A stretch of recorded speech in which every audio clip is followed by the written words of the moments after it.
வணக்கம் நண்பர்களே, நான் உங்களுக்கு கிரிதர். Redmi Note 11s இந்த மொபைல் ஃபோனுடைய ஆரம்ப விலை பார்த்தீங்க அப்படின்னா 16,499 rupees. ஸோ இந்த விலைக்கு ரொம்ப ஒரு காம்பாக்டான ஸ்லிம்மான மொபைல் ஃபோன், ஓரளவுக்கு ஒரு பவர்ஃபுல்லான மொபைல் ஃபோனை அவங்க லான்ச் பண்ணியிருக்கா சொல்கிறாங்க. இந்த மொபைல் ஃபோன் நீங்கள் வாங்கணும்னு நினச்சிக்கிட்டு இருந்தீங்கன்னா இந்த பதிவை பார்த்துட்டு அப்புறமா முடிவு பண்ணுங்கள்.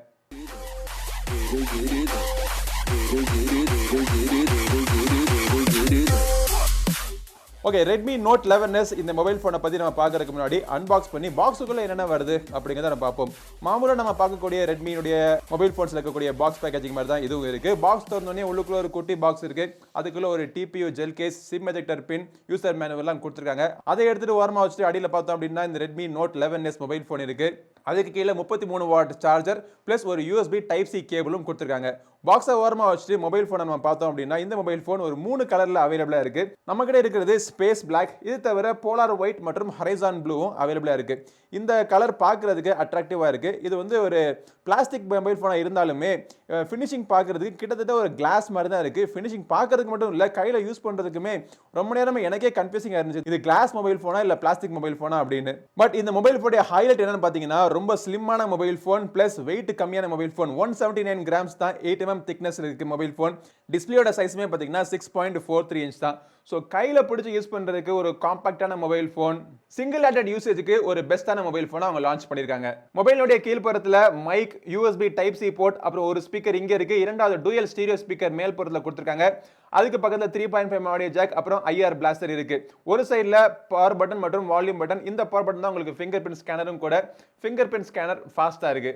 மறுபுறத்தில் sim card tray, triple card tray, ஒரே நேரத்தில் 2 சிம் கார்டும் ஒரு SD கார்டும் நீங்கள் போட்டு இதில் யூஸ் பண்ணிக்கலாம். மொபைல் ஸ்லிம்மாக இருந்தாலுமே இதில் வந்து வாட்டர் ப்ரொடெக்ஷனுக்காக IP53 வாட்டர் ரெசிஸ்டன்ஸ் ரேட்டிங் வாங்கியிருக்காங்க. ஃப்ரண்ட்ல இருக்க டிஸ்பிளேக்கு பார்த்தீங்கன்னா கார்னிங் கொரில்லா கிளாஸ் 3 கண்ண ப்ரொடெக்ஷனும் கொடுத்துருக்காங்க.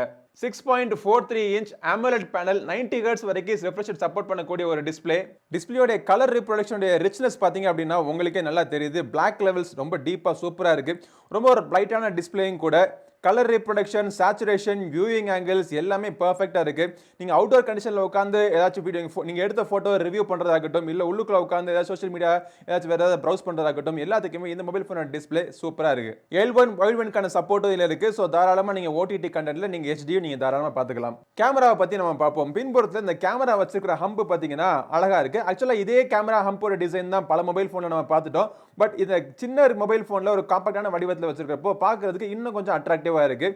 இந்த ஸ்டவ் அடுப்பு மாதிரி இருக்கக்கூடிய இந்த கேமரா அரேஞ்ச்மெண்ட் ப்ளஸ் இந்த படிக்கட்டு மேலே இருக்கக்கூடிய இந்த மெயின் கேமராவுடைய அரேஞ்ச்மெண்ட் எல்லாமே பார்க்கறதுக்கு நல்லாவே இருக்கு. மெயின் கேமரா பார்த்தீங்கன்னா 108 mega pixel Samsung HM2 sensor. அதுக்கு உதவுறதுக்காக 8 மெகா பிக்சல் ஒரு அல்ட்ரா வைட் ஆங்கிள் கேமரா கொடுத்துருக்காங்க. அதுக்கு உதவாத 2 உதவாக்காரைகள், ஒரு 2 மெகா பிக்சல் மேக்ரோ சென்சரும் ஒரு 2 மெகா பிக்சல் டெப்த் சென்சரும் கூடவே கொடுத்துருக்காங்க. ஃப்ரண்ட் டிஸ்பிளேக்கு மேலே சிறுசா பொட்டு நாச்சு இருக்கு. ஸோ பொட்டு நாச்சுக்குள்ள ஒரு 16 மெகா பிக்சல் கேமராவை வச்சிருக்காங்க. கேமராவுடைய பெர்ஃபார்மன்ஸ் லைட் நல்லா இருந்துச்சு அப்படின்னா இமேஜோடைய கிளாரிட்டி அருமையாகவே இருக்கு. ஆக்சுவலாக இந்த மொபைல் ஃபோனை நான் யூஸ் பண்ணுறதுக்கு முன்னாடி இந்த கேமரா பெர்ஃபார்மன்ஸில் பெருசாக ஒன்றும் எதிர்பார்ப்புகள் எனக்கு இல்லை. ஆனால் என்னோட எதிர்பார்ப்புகளை மிஞ்சுற மாதிரி இதோடைய எக்ஸ்போஷராக இருக்கட்டும், பிரைட்னஸாக இருக்கட்டும், கலர் ரீப்ரொடக்ஷன் திறனாக இருக்கட்டும் எல்லாமே நல்லா இருந்தது. இமேஜோடைய டீடைல்ஸ் எனக்கு இந்த மொபைல் ஃபோனில் பிடிச்ச ஒரு விஷயம். டைனாமிக் ரேஞ்சுமே பார்த்தீங்கன்னா நல்லாவே இருந்தது. அல்ட்ரா வைட் ஆங்கிள் கேமரா அதோடைய பெர்ஃபார்மன்ஸ் சுமாராக தான் இருந்துச்சு. கொஞ்சம் இமேஜில் கொஞ்சம் கிளாரிட்டி மிஸ் ஆகுது. 2 மெகா பிக்சல் டெப்த் சென்சர் வச்சிருக்கக்கூடிய இந்த போர்ட்ரேட் ஷாட்ஸுடைய ஏஜ் டிடெக்ஷன் மற்றும் பேக்ரவுண்ட் பிளரிங் நல்லா இருக்கு. மேக்ரோ சென்சர்ல பெருசாக சொல்லிக்கிற மாதிரி ஒன்றும் இல்லை. இந்த மொபைல்னால உங்களுக்கு 1080p வீடியோஸ் வரைக்கும் ஷூட் பண்ண முடியும். ஆனால் மேக்ஸிமம் பார்த்தீங்கன்னா 30 FPS மட்டும் தான். இமேஜ் ஸ்டெபிலைசேஷன் கொடுத்துருக்காங்க. எலக்ட்ரானிக் இமேஜ் ஸ்டெபிலைசேஷனுடைய பெர்ஃபார்மன்ஸ் ஓரளவுக்கு ஸ்மூத்தான ஒரு ஃபுட்டேஜ் நீங்க எடுக்கிறதுக்கு உங்களுக்கு ஹெல்ப் பண்ணுது. இந்த ஹார்ட்வேர்ல நான் 4K எல்லாம் எதிர்பார்க்கல. பட் அட்லீஸ்ட் 60 FPS கொடுத்திருந்தாங்கன்னா வச்சு இன்னும் கொஞ்சம் பெட்டரா இருந்திருக்கும். அதே மாதிரி ஃப்ரண்ட் கேமராலேயே உங்களுக்கு மேக்ஸிமம் 1080p வீடியோஸ் 30 FPS நீங்க ஷூட் பண்ணிக்கலாம். ஆனால் லைட் நல்லா இருந்துச்சு அப்படின்னா செல்ஃபிஸ் எடுக்கிறப்போ அந்த ஸ்கின் டோன்ஸ் பிளஸ் அந்த இமேஜோட கிளாரிட்டி நல்லா இருக்கு. இந்த மொபைலில் ரன் ஆகிட்டு இருக்கிற ப்ராசர் பார்த்தீங்கன்னா நமக்கு ஒரு பரிச்சயமான ஒரு ப்ராசர் தான். MediaTek Helio G96 6GB மற்றும் 8GB RAM வேரியன்ட்ஸ்ல அவைலபிளா இருக்கு. LPDDR4 type of RAM, internal storage பார்த்தீங்கன்னா UFS 2.2 ஸ்டோரேஜ் டைப். இந்த ஹார்ட்வேர் பொதுவாக சொல்லுவாங்க கேமிங்க்கு நல்லா இருக்கும் அப்படின்னு சொல்லிட்டு. நான் கேம் விளையாண்டு பார்த்ததில்ல, லைட்டா அங்கங்க ஒரு சில இடங்கள்ல இந்த ஃப்ரேம் டிராப் தென்பட்டுச்சு. அது வந்து ஹை எண்ட் கேம்ஸுக்கு மட்டும்தான். பட் ப்ரிடாமினன்ட்லி நீங்க விளையாடுறப்போ ஓரளவுக்கு ஒரு ஸ்மூத்தான ஒரு கேமிங் எக்ஸ்பீரியன்ஸ் உங்களுக்கு கிடைக்குது. கேமிங்க்கு நீங்க ரொம்ப நேரம் நீங்க விளையாண்டாலும் கூட ஒரு 1.5 மணி நேரம் விளையாண்டா கூட லைட்டா மொபைல் போன் வார்ம் ஆகுற மாதிரி தான் ஃபீல் இருக்கு. ஓவர் ஹீட்டிங் பிரச்சனை இந்த மொபைல் கிடையாது. பட் கேமிங்கை தள்ளி வச்சுட்டு நீங்க யூஸ் பண்ணக்கூடிய அன்றாட வாழ்க்கையில் நீங்க யூஸ் பண்ணக்கூடிய அப்ளிகேஷன்ஸா இருக்கட்டும், மல்டி டாஸ்கிங் ஃபீச்சரா இருக்கட்டும், ஒரு அப்ளிகேஷனை க்ளோஸ் பண்ணி இன்னொரு அப்ளிகேஷன் ஓபன் பண்றது, இது எல்லாமே பாத்தீங்கன்னா ஃபாஸ்டா ரெஸ்பான்சிவா இருக்கு. இந்த மொபைல்ல ரன் ஆயிட்டு இருக்கிறது பாத்தீங்கன்னா MIUI 13. அது வந்து Android 11 மேல ரன் ஆயிட்டு இருக்கிற ஒரு ஸ்கின். இப்போ நிறைய பேர் வந்து இதுல Android 12 கொடுத்துருக்கலாமே அப்படின்னு சொல்லுவாங்க. கரெக்ட் தான், Android 12 கொடுத்துருக்கலாம் தான். ஆனா MIUI 13 கொடுத்துருக்கிறப்போ நம்ம இந்த மொபைல் போனை யூஸ் பண்றப்போ உங்களுக்கு முக்கியமா தெரியறது எல்லாமே MIUI 13 உடைய ஃபீச்சர்ஸ் மட்டும்தான். Android 12 கொடுத்திருந்தாலுமே உங்களுக்கு அதோட ஃபீச்சர்ஸ் நீங்க ஃபீல் பண்ணிருக்க மாட்டீங்க.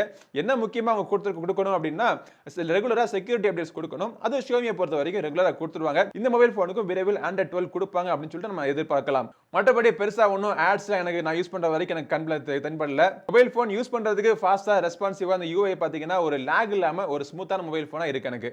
MIUI 13ல பக்ஸ் இருக்கான்னு கேட்டிங்க அப்படின்னா நான் யூஸ் பண்ணி பார்த்த வரைக்கும் எனக்கு பெருசா ஒன்றும் பக்ஸ் தென்படல. எனக்கு இந்த மொபைல் போன்ல எல்லாத்தையோடையும் ரொம்ப பிடிச்ச விஷயம் என்ன அப்படின்னா இதோடைய பேட்டரி 5000 mAh பேட்டரி கொடுத்துருக்காங்க. அதை சார்ஜ் பண்றதுக்கு 33 வாட் சார்ஜர் பாக்ஸுக்குள்ளே கொடுத்துடுறாங்க. இதை வச்சு நம்ம சார்ஜ் பண்றப்போ என்னுடைய சார்ஜிங் டெஸ்ட்ல 67 நிமிஷத்துக்குள்ள ஃபுல் சார்ஜ் ஆயிருச்சு. ஒன்ஸ் சார்ஜ் ஆயிடுச்சுன்னா இந்த மொபைல் போன் சாலிடா உங்களுக்கு 2 days வரைக்கும் தாக்குப்பிடிக்குது. இந்த Redmi Note 11s இந்த மொபைல் போனுடைய ஆரம்ப விலை பாத்தீங்கன்னா 6GB மற்றும் 64GB வேரியன்ட் உடைய விலை 16,499. அதுல 64GB நமக்கு பத்தாது. கண்டிப்பா நீங்க 128GB நீங்க சூஸ் பண்ணனும். அதுல 6GB வேரியன்ட் உடைய விலை பாத்தீங்கன்னா 17,499 rupees. Top end variant 8GB RAM வரைக்கும் தேவைப்படாது நமக்கு. 8GB 128 உடைய விலை பாத்தீங்கன்னா 18,499.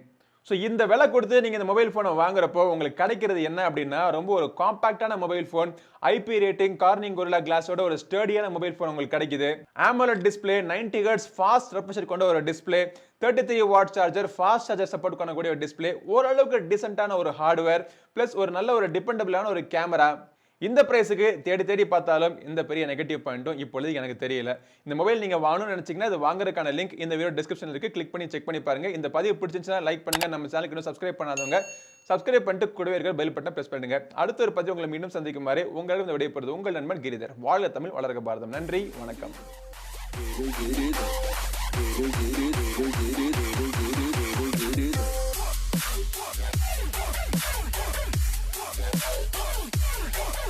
Giri.